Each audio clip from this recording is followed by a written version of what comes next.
Students, आज हम बात करेंगे क्रॉस्ड एल्डोल कंडेंसेशन के बारे में। इससे पहले हम एल्डोल कंडेंसेशन को थोड़ा याद कर लेते हैं। एल्डोल कंडेंसेशन में जो मैंने आपको पॉइंट्स लिखाए थे उसमें क्या था, जो एल्डोल कंडेंसेशन था, एल्डोल कंडेंसेशन में जो आपने मॉलिक्यूल यूज़ करे हैं एल्डिहाइड के या कीटोन के, वो सेम मॉलिक्यूल किए हैं, दो मॉलिक्यूल लिए हैं बट सेम लिए हैं। अगर एल्डिहाइड के मॉलिक्यूल यूज़ करें तो एक और एल्डिहाइड का मॉलिक्यूल यूज़ करा है। तो अब इसमें क्या है, in the case of crossed aldol condensation using two different molecule of aldehyde and ketone.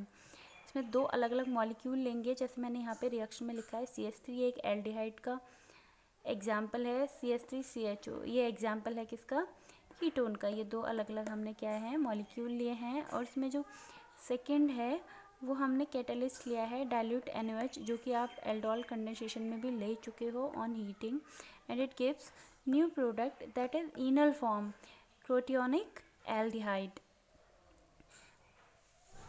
अब मैंने यहाँ पे लिखा है alpha hydrogen in order to undergoes condensation.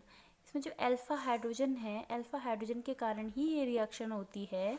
अगर अल्फा हाइड्रोजन की रिएक्शन, अगर इसमें अल्फा हाइड्रोजन का मेन वर्क नहीं होगा तो इस जैसे हम बोल सकते हैं जिसमें अल्फा हाइड्रोजन का मेन वर्क नहीं होता है, एक जो रिएक्शन है वो कैनिज़ारो रिएक्शन है जिसमें अल्फा हाइड्रोजन का मेन वर्क नहीं होता है।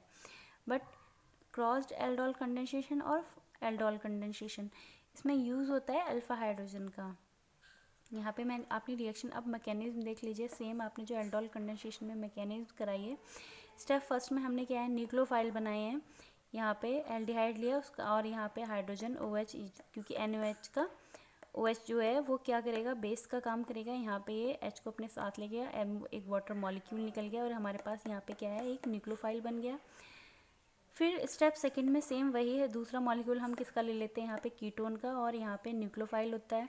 अब न्यूक्लियोफाइल कहाँ अटैक करेगा, जहाँ पॉजिटिव चार्ज है, और यहाँ पॉजिटिव चार्ज किसके पास है, कार्बन के पास। यहाँ क्यों, क्योंकि कार्बन के पास लेस इलेक्ट्रॉन है और ऑक्सीजन के पास क्या होते हैं, हाई इलेक्ट्रॉन्स होते हैं, जिसके कारण ये नेगेटिव चार्ज शो करता है और ये पॉजिटिव। तो यहाँ पे आके ये इससे बाइंड अप होगा। जब इस तरीके से जब बाइंड अप होगा तो यहाँ पे ये वाला इलेक्ट्रॉन ब्रेक होके यहाँ पे किसके पास आ जाएगा, ऊपर यहाँ पर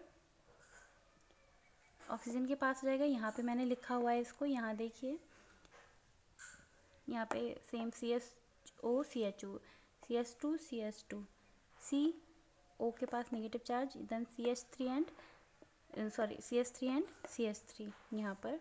अब क्योंकि ये नेगेटिव चार्ज है तो मैंने यहाँ बताया इसमें वाटर का मॉलिक्यूल है, तो उसके मैंने वाटर न लिख के केवल हाइड्रोजन एटम लिख दिया यहाँ पे पॉजिटिव चार्ज के साथ। तो ये यहाँ पे आके बाइंड हो जाएगा और यहाँ पे एल्डोल मॉलिक्यूल बनेगा। ये देखिए यहाँ पे CHO CH, मैंने CH2 ना लिख के H ऊपर लिख दिया, ताकि क्योंकि अगर इसका हम कंडेंसेशन कराएंगे तो वहाँ से एक वाटर मॉलिक्यूल निकलेगा ड्यू टू द कंडेंसेशन। यहाँ पे CH3 अब मैंने ये एल्डोल बना, एल्डोल का जब हम यहाँ कंडेंसेशन कराएंगे तो हमें यहाँ पे इनॉल की फॉर्म मिलेगी, प्रोटियोनिक एल्डिहाइड मिलेगा। यहाँ हमें इनॉल की फॉर्म मिल चुकी है। ऐसे ही क्योंकि यहाँ पे क्रॉस्ड की बात हुई है इस रिएक्शन में, तो क्रॉस्ड में और क्या क्या मिल सकता है, मैं एक चीज़ और आपको बताना चाहूँगी।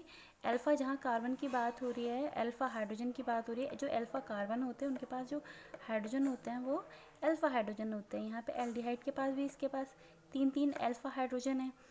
जब ये अल्फ़ा हाइड्रोजन निकलेगी तब कंडेंसेशन रिएक्शन आगे होगी। यहाँ पर भी अब यहाँ पे देख लीजिए आप, कीटोन में भी यहाँ पे भी है, इसके पास कार्बन के पास भी 3 अल्फ़ा हाइड्रोजन और इस कार्बन के पास भी 3 अल्फ़ा हाइड्रोजन है। तो अब मैंने आपको बताया सब कि अल्फ़ा हाइड्रोजन कहाँ से रिमूव हो रहा है, एल्डिहाइड मॉलिक्यूल से यहाँ से अल्फ़ा हाइड्रोजन रिमूव हो रहा है तो हमको इनल फॉर्म मिली। सेम अगर हम कीटोन का अल्फ़ा हाइड्रोजन रिमूव कराएं तो हमें क्या मिलेगा, इस चीज़ को यहाँ ये देखिए, मैंने कीटोन को इस तरीके से लिखा है CHCO CH3। यहाँ पे इसके CH3 था ना यहाँ पे, तो यहाँ पे इसके 2 हाइड्रोजन बाहर निकाल लिए और इसका ये जो यहाँ पे है इसका एल्डिहाइड का O रिमूव हो रहा है, एल्डिहाइड से CH3C+OH। तो यहाँ पे इसको इस तरीके से मैंने लिखा हुआ है ताकि वाटर मॉलिक्यूल इसमें से निकल जाए। यहाँ देखिए जब वाटर मॉलिक्यूल इसमें से निकल गया तो किस तरीके से है, CH3 ये CH3 CO, तो मैंने यहाँ C+O इस तरीके से लिख दिया है, CH। फिर यहाँ पे ये देखिए CH, ये वाला CH डबल बॉन्ड आ चुका है यहाँ पे, इसके साथ देन CH3 इस तरीके से ये हमें सेकंड प्रोडक्ट मिल गया।